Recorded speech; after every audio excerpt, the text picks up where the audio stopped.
Well, welcome to the podcast. Thank you, Clark. Pleasure to be here. Yeah, so if you want to, would you like to introduce yourself and we'll get started there? Yeah, absolutely. My name is Mike Wicks, Huntsville native, fourth generation rocket scientist. There you go. And couldn't be more excited to be here and talk with you. Yeah, so we'll kind of start the story, sort of kind of talking a little bit about your beginning, your sort of going to college and stuff. So like you said, you're a Huntsville native, born and raised here. You went to get your undergrad degree at Auburn. Talk a little bit about kind of the decision to go to Auburn and kind of what that all entailed. Yeah, absolutely. Actually, born and raised here, product of good old Alabama public education, Grissom High School. My parents just gave me a great education at home and at school. Went to David Lipscomb College for 2 years, but they didn't have an accredited engineering program at the time, so I was kind of forced to go somewhere else, and so I transferred to Auburn and then was fortunate enough to start co-oping with the U.S. Army, the Research Development Engineering Center at the time, and just had a ball. So about the time I was kind of tired of school, I'd get to go to work, make some money, and then when I was tired of work and wanted to see my friends, I'd get to go back to Auburn. Perfect. So what sort of engineering degree did you end up pursuing at Auburn? Yep, mechanical engineering. As a kid, I just loved taking stuff apart and figuring out how it worked and all that kind of thing, and it just, I don't know, seemed to come a little more naturally to me than some other fields. So, and because of that co-op at Auburn, you actually had to give the government 15 years of your service after you graduated. Talk a little bit about kind of that and how that sort of entailed and what sort of jobs you did. Yeah, so the government was very generous to pay for my undergraduate degree, and then when I graduated, you either owe the government some time back for the time that they paid for your school, or you owe them all that money back.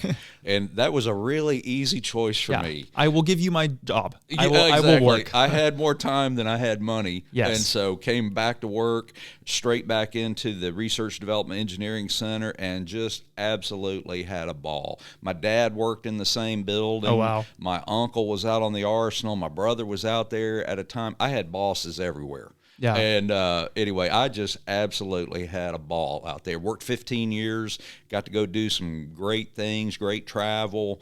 It was when robotics was first starting up. My first boss, Dr. Susie Young, just let me go do all kinds of crazy things. Awesome. We mounted weapons on things and shot them off of vehicles and four-wheelers and all kinds of things, just trying to figure out what is the future of ground robotics and unmanned systems, and she really pioneered that whole field. Yeah. And just was so blessed to have a good time enjoying that and doing something significant at the same time. Yeah. I mean, at the time, I know, like, growing up, a Huntsville native myself, growing up here, go to college, most of my friends were always like, hey, we're never going to come back. Did you think when you went to Auburn that, hey, like, I'm a Huntsville native, my family's all here, I will 100% come back? Or did you have the opportunity to maybe I pursue a career in Colorado or pursue a career in Florida or wherever it might be?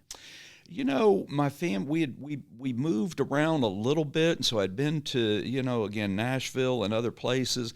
I tell you, I just love Huntsville. I just love this town. And I love all the engineering and all the technology. It's, got that small town feel to it, but there's plenty to do and career-wise. And again, having so much family here, it just seemed like a natural fit to come back here. Yeah, and so kind of after you finished your 15 years that you gave to the government, that's when you sort of jumped into your first entrepreneurial venture, and that was with Summit Research Corporation in around 2005 or so. Yep.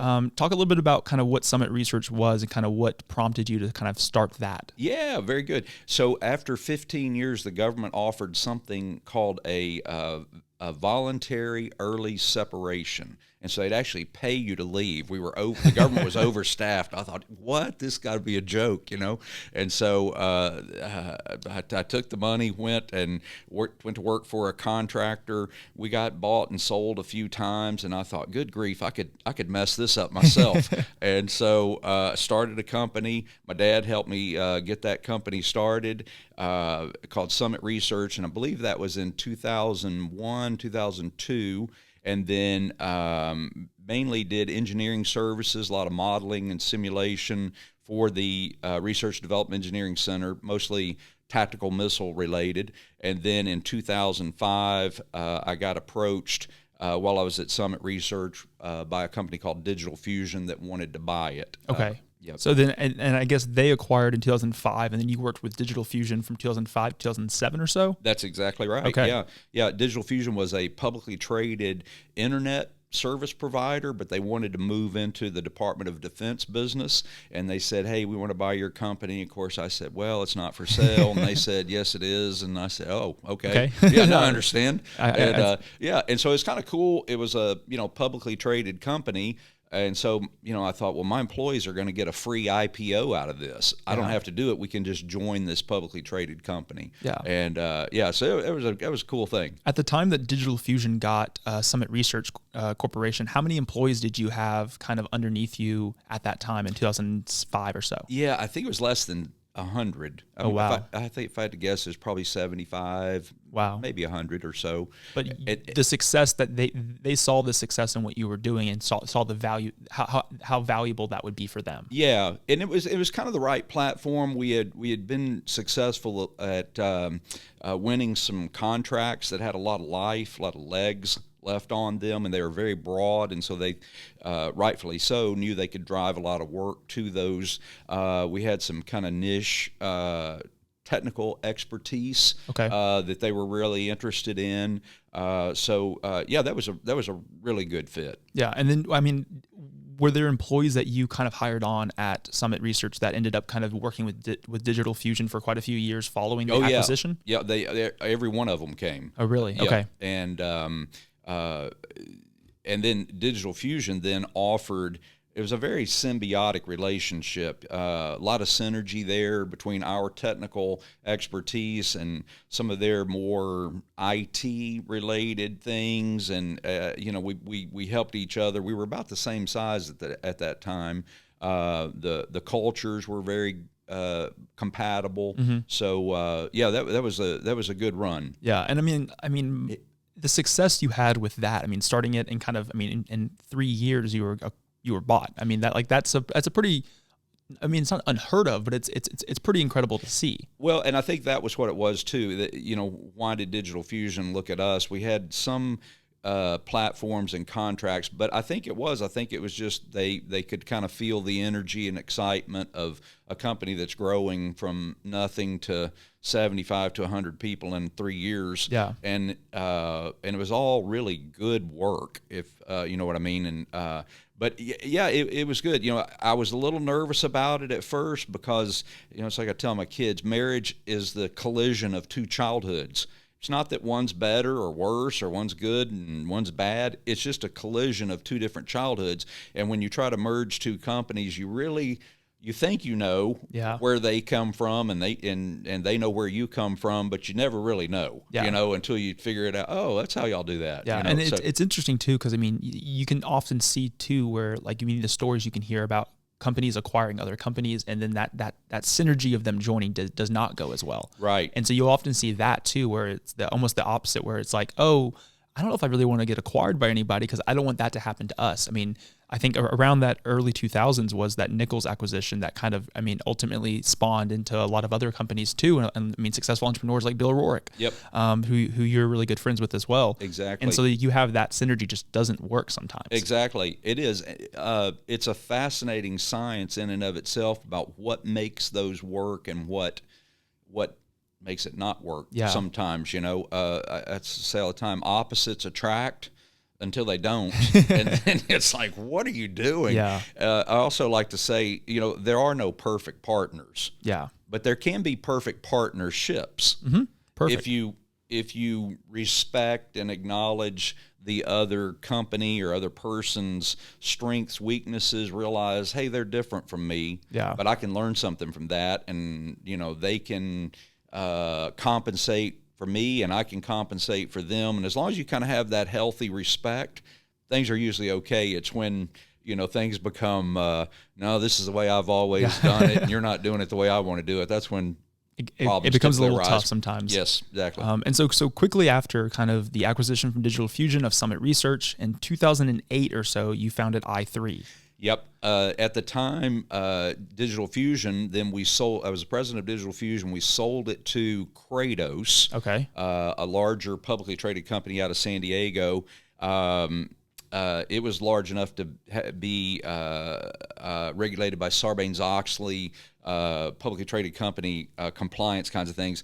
And I found myself spending all my energy being compliant on that, but I wasn't really sure I was getting anything done. Yeah. And so I asked Eric DeMarco, the CEO of the company, hey, would you let me go out and start a new smaller small business that could kind of work with you as a small business versus the large business and team with you to do some things? He said, absolutely. And so we worked out a very amicable exit for me to go and start that company. And then, i3 is still working with Kratos now. Yeah. Wow. And I think, there is that compliance, that compliance factor that you could have, finished your time and been like, hey, I'm okay right here. You could have said, there's no reason to start another company. There's headaches with starting another company. I mean, there's all these factors, but I guess, you had that entrepreneurial spirit that was like, let me just see if I can do something else. Yes. Yeah. Yeah.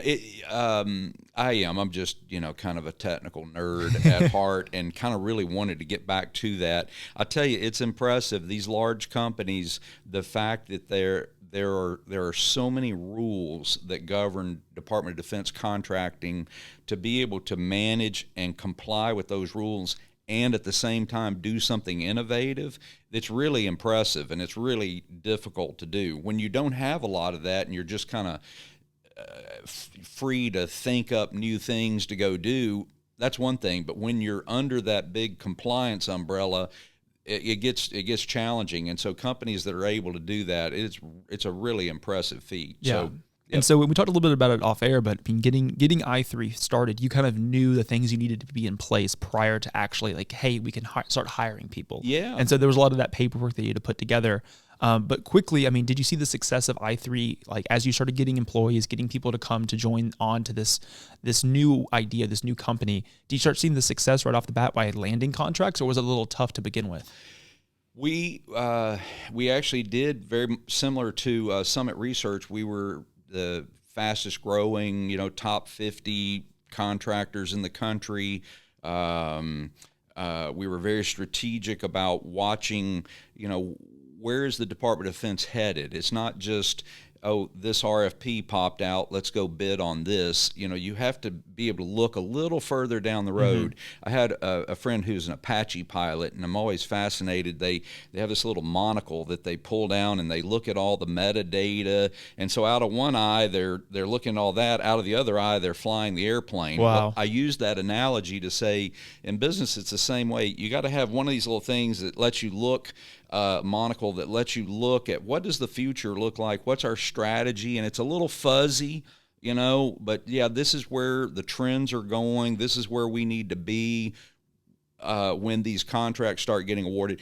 So out of one eye, you're doing that. Out of the other eye, you've kind of got to fly the airplane. Yeah. It's like, hey, what needs to be done today tactically for the company? And I found that the quicker I could flip those things back and forth and look strategically and look tactically at the same time, you can really put the hammer down and accelerate quickly. And I think too, you often, as you probably grew i3, your role became more of looking in the future than it became looking in the present. Exactly. And I think as a government contractor, and I've talked with a few, it's always that, hey, what are we going to do in 3 years? What are we going to do in 5 years? Not what we're going to do in 6 months or 12 months. You're exactly right, Clark. You got to keep your head out in front of the airplane. Yeah. Yeah. That's where all the opportunity is, out in front of you. I use this little silly example all the time. It's kind of like the past or whatever versus the future and where you're going.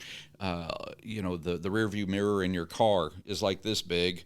Where's the windshield's this big? Yeah. Because things behind you, they're mildly interesting, but the things in front of you, that's where all the opportunity is. So the further you can look down that road and the clearer that image becomes of where you need to be, the better off, and again, the faster you can typically go. Yeah, and so I found this article that was in 2010, and it talked about how the formation of i3 Cares, which was a huge part of the culture, the company culture within i3. The article was titled "It's Philanthropy with a Purpose." Yeah. Talk a little bit about kind of the reasoning behind kind of forming i3 Cares, and how really it was a employee driven reasoning. It was really what the employees were looking for. Exactly. This was a fascinating story. We were trying to hire a group of engineers, and we said, hey, these are top in their field, and it's going to take a lot to get these guys to come over and take a chance on this new startup company. So we thought we had done everything we could do, salary, compensation wise, everything. And I got word back that, hey, there's still something else that they would like, something additional that they want i3 to do for them. And I was kind of scratching my head like, wow, what else could we possibly do? And so they came in, and I said, hey, I understand there's something else. Is it related to your compensation or your salary? No. Is it your benefits, your insurance, your vacation? No. I said, well, tell me, what is it that you want? And they said, well, we don't want anything for ourselves. We want the company to have its own 501c3 because we're all very committed to giving back to the community, and we would be really proud if our company had a vehicle that we could contribute to, and then we could go work with, whether it's tutoring at schools or whatever it is, some kind of community outreach. And I remember just being so happy that I said, really, Susan, you don't want anything for yourself? And they're like, no, we want to be able to do that for the community. I thought, wow, we have a winner. Yeah. And we have a group of people that we can really build a culture around now. C.J. Jacobs was the one who was spearheading that effort. He's also the Apache pilot that I borrowed the analogy from. So that got started. We said, hey, we need a name for this 501c3. My wife, Christine Wicks, was the operating partner with Keller Williams. They have Keller Williams Real Estate. They have an organization, a 501c3 called KW Cares. So in all of my engineering creativity, I came up with i3 Cares. Perfect. Yeah, so why go reinvent the wheel? 100%. And I used to tell her all of my new ideas come from her. Perfect. Exactly. I mean, there's a book that I often recommend. It's Steal Like an Artist, and it's this whole idea that there's all like the wheels, has been invented. It's just about adapting and making it work better for you. And it's a great read. It's probably, less than 100 pages, and most of them are pictures and stuff included. He has another book called Show Your Work. It's he has 3 different books in the series: Show Your Work, Steal Like an Artist, and then one other one I can't remember, but highly recommend. And it's that whole mantra. You're just figuring out what works best for i3, what works best for your company. Yeah. And maybe it is just i3 Cares. Doesn't have to be anything fancy. It's the work that it's doing for the community that's more powerful than the name of it. Yep, you're exactly right. I tell people all the time, if you copy from one person, that's plagiarism. But if you copy from enough people, that becomes research. There you go. I'm going to put your suggestion here into my research. There you go. Yeah, I love that. So you worked as the CEO of i3 from about 2009 to 2020. And then during that time, so in 2021, i3 became 100% employee owned. But obviously that process is something that takes years to really develop and kind of acquire. What was the reasoning behind making it an employee-owned company? I think you even on the website, it doesn't even say employee-owned. It says, I forgot how they phrase it. It's like team member-owned or something like that is how they address it on the website too. But what was the reasoning behind kind of making this, and kind of what was the process it took to make that possible? Yeah, great question. It really does change the attitude going from an employee to an owner. It's just a great thing to be able to do for your team members. We started looking at, well, what kind of exit do we want to have? Do we want to sell? Do we want to do an ESOP?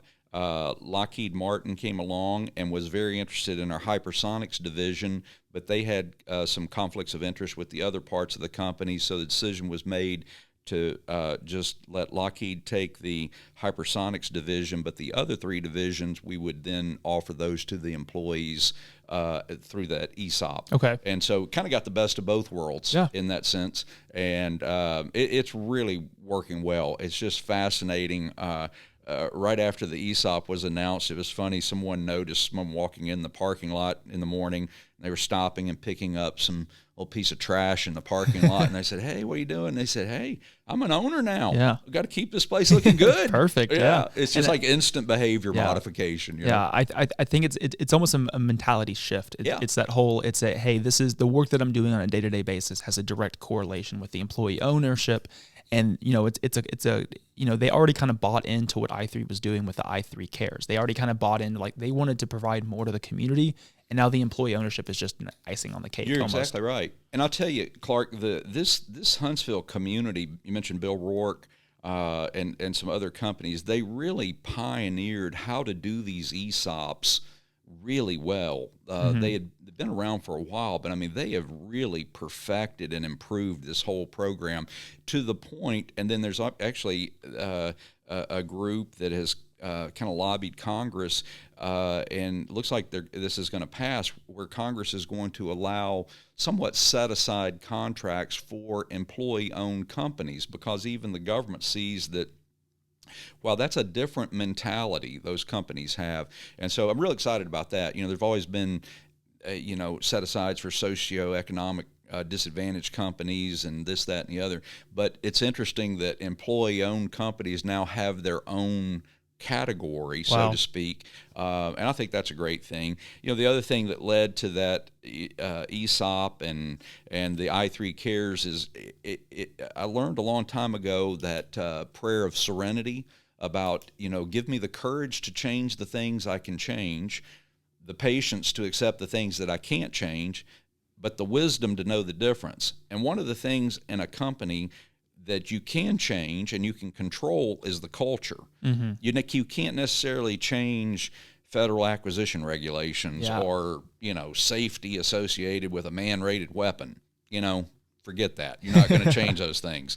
But you can change the culture of your company. And the ESOP, the i3 Cares, all of that is part of that culture that at the end of the day, that's kind of what people are really attracted to. If you're doing cool work and you have a great company culture, it's just a fantastic recipe. Yeah. And so in 2020, when Lockheed did take your hypersonics division, you kind of transitioned to becoming the vice president over that division for Lockheed.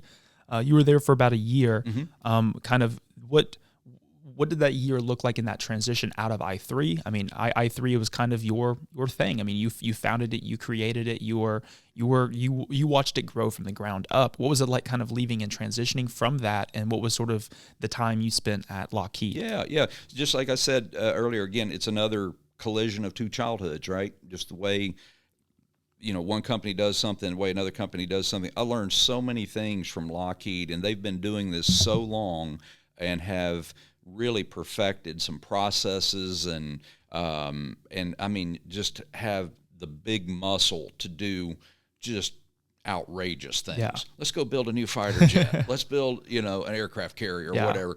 And so just the scale. I remember someone said, it's like, hey, what we want to do is take what you're doing at i3, but then it's like an electric guitar, hook it up to an amplifier and just do it in a bigger way. Yeah. And so that was great. The mission was really important. We had fallen behind when it came to hypersonic weapon systems. And again, you need somebody like Lockheed Martin that can kind of help you, help the country get to that level. The country had taken on a really challenging mission of getting a hypersonic weapon fielded in an incredibly short period of time. And you got to have really all of the big companies pulling together. It felt a little bit like the Second World War.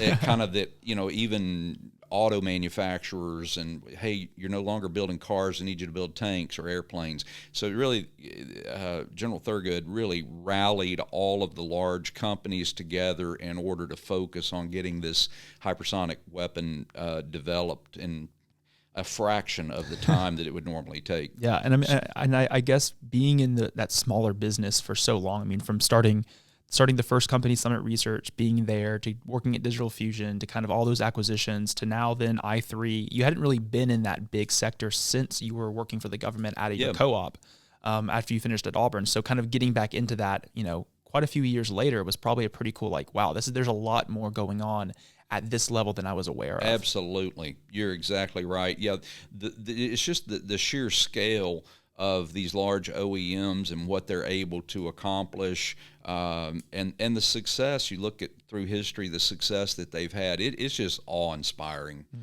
So it was a great marriage in the sense that the i3 had the agility and nimbleness and kind of high speed ways to do things, and then the marriage with Lockheed Martin, you had all the big muscle and processes and everything that were put in place. So the whole thing was fascinating. Yeah, and so shortly after, I guess around the same time of you exiting i3 and kind of going to Lockheed, you formed the Wicks Family Foundation around 2020. Kind of what was the thought process behind this, and kind of what was the driving factors to kind of push you in that direction? Yeah. My wife and I had always, and the whole family has always, hey, try to give back. When you get where you're going, turn around, help the next person in line. As Tim McGraw says, stay humble and kind, his song. And then we thought, well, we just need to do that in a little more formal way. The kids kind of get to pour into, hey, what would they like to see us support, and what kinds of things, and it just kind of helps organize your charitable giving and some philanthropy things. About my wife and I both are I guess I'll say pretty bad about if we see a need, hey, we just kind of need to go address that. Yeah. But if you're not careful, you get yourself so spread out and so spread thin that you don't know whether you're really making a difference in any one particular place. So we thought, well, hey, we formed this foundation, and it kind of gives us a little bit of structure to work with. And almost kind of gives the guardrails exactly. a little bit, where it's like, hey, without those guardrails, you could easily drive off. Exactly, Clark. And so those guardrails kind of, center you and like, okay, here's the next 3 stops that we think we're going to do on this for the foundation, but let's stay within this realm. It's exactly right. And it's kind of like a bell curve. It's kind of like, hey, right here in the meat and potatoes, these are the kind of things we like to support, but we're always kind of open to these other ways that we can help and give back. Yeah, and so I kind of we'll talk a little bit more about the foundation in a second, but sort of your current day to day. In 2022, you joined a Houston-based Diakonos as the president and leading its company's development of state-of-the-art cancer immunotherapies. Kind of talk a little bit about that decision to kind of go into that, and kind of what the last maybe year or so, because you've kind of changed positions in a couple different realms over the last year. Yes, yeah. So in 22, my wife and I had decided, hey, I think we're going to retire. One of us, being her, did not get the message that we were going to retire, and so while I was left alone for 3 weeks in my retirement, we had invested in this research company, and apparently I started asking too many questions about how they did things and this, that, and the other. And they said, well, why don't you move to Houston and help? And I said, well, I'd be glad to help. I don't know that we're going to move to Houston, but anyway, just a great group of people that I've been blessed to get to work with, who have pioneered some cutting-edge immunotherapies for cancer. It's having tremendous success in the clinical trials at MD Anderson and some other notable medical institutions. And then also we have a facility in Cancun, Mexico, where we can treat all kinds of solid tumors. I had cancer in 2013, thankfully beat it. So I've always had just sort of a soft spot for cancer patients. So when this opportunity came along, I just failed miserably at being retired. But I thought, this is a place where I can go do something, hopefully, and be successful, but definitely it will be significant. Yeah. I noticed your library of great books when we walked in. One of my favorite authors is John Maxwell, who wrote a book called The Journey from Success to Significance, and he defines success as adding value to yourself, whereas significance is adding value to the greater good, the bigger team, something other than yourself. And I'll tell you, Clark, anytime you get a chance to do both of those things at one time, for me, I have to take that. And so to be able to do something and have some success and provide some significance to the community is just, man, it's really the only thing that would have gotten me out of retirement. And it seems like you're doing both of those really well right now with the foundation and with the work you're doing at Diakonos, and kind of in two completely different, in completely different sectors, giving back to your local community with the foundation that you have. And kind of I want to talk a little bit about some of the areas that you've been able to put support within the community. I mean, areas. It seems like sporting events, sporting locations over the Tennessee Valley have kind of been an area that the foundation has kind of been a huge part of. From the Trash Pandas, which we were both actually at last night. Yeah. So that's kind of cool. We didn't know each other was there, but we were both there. I think of like a party deck there, and like a batting cage and ticket booths, kind of with y'all's foundation on it. To most recently, I guess this past year when they opened, or when they the first season, the field at HCFC's soccer field is named after the Wicks Foundation. What's prompted you as and part of the foundation to kind of put your money in the sporting of the Huntsville area and the Huntsville, Tennessee Valley area? Sports have played a role all through my youth and my family growing up, and to be able to be part of not only a way to kind of bring the community together, but bring it together in the sports arena, and to see kids watching soccer and thinking, hey, one day I could be out there playing. Yeah. Man, I love that. Same thing with Trash Pandas baseball. Mark Holland, CEO, Trash Pandas, done an incredible job just making that a community gathering place. Dan Farrell, Chad Emerson doing the same thing with HCFC with the soccer field. Huntsville, believe it or not, has 35 Olympic sport venues. Wow. Between the Parkway, Lehman Ferry, Airport, and Bob Wallace. Everything from swimming, tennis, cross country, the Iceplex, soccer fields. There's actually 30. There are venues for 35 Olympic sports. Wow. All right there. And it's we all probably spend enough time sitting around watching TV or playing video games or doing whatever, and it's just anything we can do to kind of help people get out and be outdoors and active, and it's just felt like a great way to give back to the community and kind of build some of these facilities that not only, again, are community gathering places, but also very active, sports related. And so, I mean, there's been so many different realms, and I think even I looking at some other areas. I mean, it's not even just sporting that the foundation's sort of a part of. I mean, there was an article I think in May of this past year, May of 2023. You gave a big donation to the Huntsville Botanical Gardens. Kind of talk about that and kind of I think in the article even mentions kind of that gardening in that sort of realm, and kind of what the Huntsville Botanical Gardens has been in the community for years was a huge impact for your family. And so talk a little bit about kind of that reasoning, because I mean, there's sportings and there's a lot of that, but then there's also, I mean, there's a variety of other things that you're a part of. Yep. Agriculture, gardening has been a part of my family's history and Christine's family history. Her father growing orchids and doing all kinds of things. My family, again, farming, my mom gardening. That was just a natural fit for us. Yeah. And I tell you, that is just one beautiful garden. They have bringing lots of kids and families, and so the opportunity came for us to help with a family garden. So it's not only beautiful, but it's very educational for kids and families to come in and learn all kinds of things about the gardens and vegetation and flowers and everything else that's going on there. And again, it's just a beautiful place. We're very fortunate, Huntsville, to have, a botanical gardens, a space and rocket center, some of these sports. Not every city has all these things. And so things that we can do that help differentiate Huntsville from other places, it's just good for the community. It helps bring top talent in for jobs because there are other things that they and their families can go do. So that was just another great natural fit. Yeah, and I mean, I think for me, also growing up in Huntsville and like seeing it grow over the years. I mean, the sporting events that we have and like the venues like the Trash Panda Stadium and the soccer stadium are new things to Huntsville. It's not something that we didn't have much of that growing up. But the Botanical Gardens is one of those places that, I mean, I think anybody that's listening that's either a native of Huntsville or lived in Huntsville for a very long time, they can think back of stories of being at the Botanical Gardens. Yep.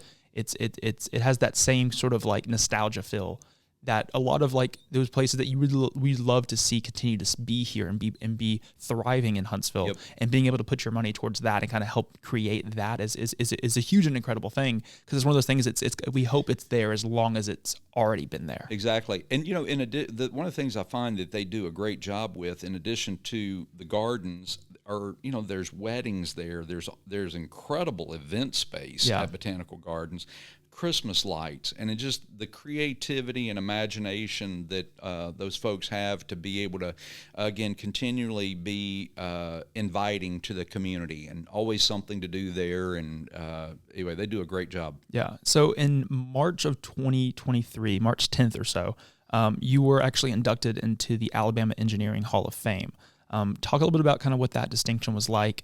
I think in that class there was even I can think of his name from Intuitive was also in that class as well. So talk a little bit about how that came to be and kind of what that moment was like for you. Yeah, wow, what an honor. The I3 CEO and my longtime friend Rich Kretschmeyer, I think, was the one who nominated me for that. Also Robert Lightfoot from Lockheed Martin. It was a little surreal just to be in that company of just some engineering icons and legends, and not only the people who were being inducted at the same time, but those who had been inducted before. I think the earliest member was Warner von Braun. So it's like, wow, that's already some pretty incredible company. And that organization does just a fantastic job of just making sure that the engineering programs in all of the colleges in Alabama are just superlative. We're very, very fortunate with the engineering talent that comes out of the state and the education that they receive. And it's organizations like the Engineering Hall of Fame that do that. So it was a really fun event. Yeah, and because like you ended up getting your master's from UAH, and I think there's a couple of articles too that I found of you even doing speeches at talks at some of the UAHs, talking a little bit about engineering, kind of helping fund what that program is going to continue to have an impact. Because I mean, the amount of talent that UAH gets engineering wise, now getting them to stay in Huntsville and put their talent back into the community is a huge thing, and it's a huge issue. I would say in some ways where the talent is so good that they often get recruited to go other places. Exactly. You're right. I say all the time that the future belongs to the competent, not the well-intentioned. And that sounds a little cold, but it's just the truth. The future is all about who can learn the new things the fastest. And so we've got the ability to Huntsville's already got some, born and bred talent. If we can keep them here, as well as attracting talent from other places, it just strengthens the entire technical community and the community at large. Just super happy. Chuck Carr, again, Dr. Susie Young, several people at UAH are just doing a phenomenal job. Yeah. Again, it's one of those places. Not every town the size of Huntsville has an academic institution like that right there in their backyard. Yeah. I think what's funny is prior to us meeting, I guess even yesterday. So we're recording this on August the 11th, but yesterday I got the new magazine from the Chamber of Commerce, and I was reading through it. And you actually popped up in the magazine, which was like, okay, well, I'm having him on the podcast tomorrow. I got to read this article, and I kind of want you to talk a little bit about it because it's another one of the areas that the foundation is a huge part of, and that is the Huntsville Hospital Foundation that you've been able to give a lot to. And you even talk about a story about your family member 25 years ago having a open heart surgery, and kind of had that sort of now spawned to now being helping the Huntsville Hospital kind of further the technology that they're doing to find this. Talk a little bit about that story and kind of the reasoning behind that. Yeah, very good. Yeah, well, actually, Bill Rourke and Hank Eisenberg kind of laid down the gauntlet and wanted the three of us to sponsor the Huntsville Classic. And the thing that really got my attention was what they were using the funds for was to buy some cardiac equipment, some scanning and diagnostic equipment. My mom had a just catastrophic heart attack. They call it a widowmaker, and that was 35 years ago. Wow. Rushed into open heart surgery, had 5 bypasses. Again, this was 1987, and as my dad says, her plumbing is still just fantastic. Everything, is clear. And anyway, that, as my dad says, that's some good plumbing that somebody did at that point. It's really unheard of. Yeah. And having that kind of expertise and that kind of care, again, in a town, the size of Huntsville, we're very fortunate to have that progressive of a hospital system, and especially the heart center and cardiology area of Huntsville Hospital. So that was just a natural way to be able to give back. And again, kind of in my mom's honor, she's doing well, and very thankful. Things could have gone very differently 35 years ago if not for that kind of cutting edge technology that Huntsville Hospital had pioneered. Yeah. So I mean, in the short 3 years of kind of forming the foundation to now in 2023 in August, the foundation's been able to put quite a bit back into the community. There's a lot of things you've been able to do very, very quickly. Looking kind of what the rest of 2023 looks like, or maybe even we talked a little bit about it off air, kind of that forward thinking, and even on air, that forward thinking, kind of what that 1 or 3 years looks like. What are some things you hope the foundation's able to do and continue to be a part of in the local community? Yeah, we love addressing underserved children, families, veterans, technology, STEM or STEAM now it is. My wife very much into pet dog rescue. So there's a lot of things. Again, we try to kind of keep those guardrails up just so we stay a little focused on what we're trying to do. But there's just so many great opportunities where you can actually go make a difference. We really would like to address systemic opportunities or problems, you know what I mean? As opposed to, well, there's a problem today and it's like, well, you fix that.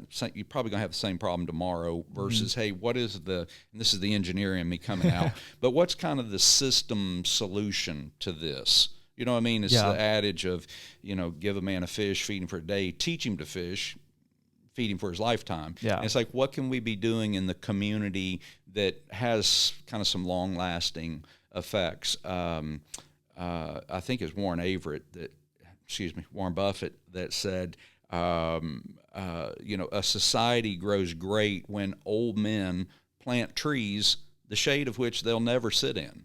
And it's having that ability to be able to say, hey, I'm not just trying to do this because this helps me in my life tomorrow. This helps future generations. And just, again, it kind of goes back to that being able to have a strategic vision versus tactically. The folks at the Huntsville Community Foundation, Melissa Thompson, have been super helpful in being intentional about your philanthropy. And it really does. It takes, a little bit of time and effort and thought to figure out how you want to do that. Again, long-term effects versus meeting some short-term needs. So we're very excited about the future and being able to help continue to make a difference in the community. Yeah, your entrepreneurial success over the years is uncanny. You were a part of a lot of different incredible companies. You've seen them be successful. Some of them are continuing to be successful. The people you worked with, all of that. What's one piece of advice or one lesson that you know now, kind of after you're still in the entrepreneurial journey, but you've kind of, you're in a different sort of position now. What's one sort of lesson that you know now that you wish you would have known when you first launched Summit Research in 2002? Great question. I think about that all the time because it used to frustrate me when I would go and try to get advice from people that had already been successful, and I would ask them, hey, what's kind of the secret to success? And they didn't really know. And I thought, okay, note to self, I need to be able to try to articulate that. So I just had this conversation the other day with somebody, and I said, here, to me, kind of in terms of career, I would look for the following: do something you're good at, do something you're passionate about, and do something the market rewards. And you need to do all three of those at the same time. That's not a multiple choice. Do all of those. Unfortunately, I know people that are 0 for 3, and some that are 1 for 3, and 2. But if you can build a company where people are 3 for 3, they're good at what they do, they're passionate about what they do, and the market rewards, and you help them make sure the market rewards them. Man, you can build a company of people that can run through a brick wall and really make a difference. We talked about that do something you're good at. Again, that's, the future belongs to the competent. You got to be in the top 10% of your class. Stay on top of what's going on in your area of technology, of your area of expertise. And passion, I'll tell you, what we do is hard. And if you don't really believe in what you're doing, you just kind of burn out, right? People, I say this all the time, people don't burn out from working hard. They burn out from working hard for something that they don't know matters. Yeah. And so, that relevance is so important, because irrelevance will kill people when they're just doing their job, but they really don't understand how what they're doing impacts the greater good. But if you can show them, one of the things we did at I3 that I wish we had done a long time ago is we would take folks from our corporate office and take them out in the field so they could meet those customers and meet and see what the employees are doing. And then they knew, hey, when that form comes in from that customer, now I understand why they need this. Yeah. And so giving them relevance, giving them, they don't suffer from anonymity. People know who they are. And then the other thing is you have to address immeasurability. You have to be able to know, am I doing a good job or not? Yeah. And so, again, do something you're good at, do something you're passionate about, and do something the market rewards. And the way you do things market rewards is just make sure that your skills are up to date and that you're working in relevant markets. And, I think those, being an engineer from Auburn, I can only have 3 points or I'll forget them. But those are the three things that I try to tell people. Yeah. So, your success, is evident. Looking through this journey that you've had through all the different, going to Auburn, getting the co-op, working for the government, to starting the 2 different companies, to now kind of in the foundation, in the community, how much of your success would you contribute to being in the right place at the right time versus how much would you contribute to your hard work? I'd say about 90% being in the right place at the right time. My son Chandler and I were just talking about this and just said, your life consists 10% of what happens to you and 90% of how you react to it. And regardless of where you are, just how you react to that, you're either going to be a victim or you're going to be a victor. And you have to figure that out in your head first before any of those things start happening. And then just, how am I going to respond to these opportunities that I've been given, it's a matter of just figuring out, how do you capitalize? Here's the hand that I've been given, and again, these are the things that I can change. These are things I can't change. I tell people all the time, if you're 7 feet tall, play basketball. Yeah. If you're 3 feet tall, don't try to play basketball. Yeah. Be a horse jockey or a gymnast, or do something that you're innately good at. Yeah. And I think that's part of it, is just figure out what are your strengths, and then kind of stay in your strength zone. It's okay to get out of your comfort zone, but not great to get out of your strength zone. And again, that's why I go back to do something you're good at. Everybody is innately good at something. I used to tell people all the time, you don't have to be good at everything, but you do have to be good at something. Yeah. And then surround yourself with with people who are good at things that you're not good at. And I'll tell you, as a leader and when you're building a company, that's one of the things that's really important. Someone taught me this phrase, that A players hire other A players, B players hire C players. And what I mean by that is, a lot of times in a company you think, well, I don't want to hire somebody that's better, smarter than me, or they'll take my place. Yeah. And it's like, oh, you can't do that. You've got to go hire A players. They will complement you. And just, again, figuring out that, again, you don't have to do everything. You just need to do something and do that really well, and then build a team that can coalesce around you.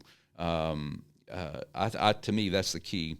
Yeah. this has been a great conversation. I love learning more about sort of your entrepreneurial journey, starting companies, selling some companies, working for growing companies, kind of the impact that you've had in the Huntsville community. I continue to look forward to the success that the foundation will have in Huntsville for years to come, and the legacy that it will have. But thank you so much for being here. Thank you, Clark. This has been a lot of fun. Appreciate it.